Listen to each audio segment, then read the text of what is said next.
திண்டுக்கல் மாவட்டம் நத்தம் அருகே மீன்பிடி திருவிழாவில் 5000க்கும் மேற்பட்டோர் பங்கேற்றார்கள். இது தொடர்பான தகவல்களை செய்தியாளர் பழனிக்குமாரிடம் கேட்டு பெறலாம். பழனிக்குமார், என்னென்ன மீன்கள் எல்லாம் கிடைத்தன? எந்த அளவுக்கு உற்சாகமாக நடைபெற்றது? அதாவது திண்டுக்கல் மாவட்டம் நத்தம் அருகே கோசுக்குறிச்சி பஞ்சாயத்தில் கருத்தலக்கப்பட்டி என்னும் கிராமம் உள்ளது. இக்கிராமத்தில் உள்ள சத்திர கண்மாய் என்னும் கண்மாய் உள்ளது.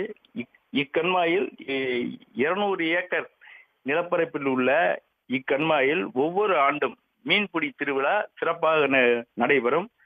கடந்த வருடம் பெய்த மழையினால் கண்மாயில் நீர் நிரம்பி இருந்த நிலையில் தற்பொழுது நீர் வற்றியது.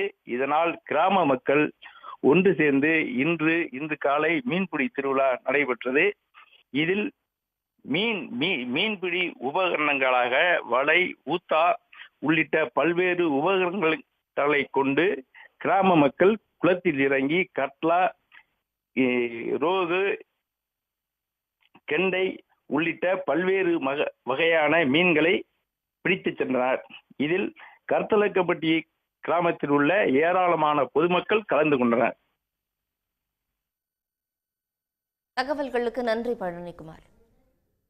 உடனுக்குடன் செய்திகளை தெரிந்து கொள்ள சன் நியூஸ் பெல் ஐகானை கிளிக் பண்ணுங்க.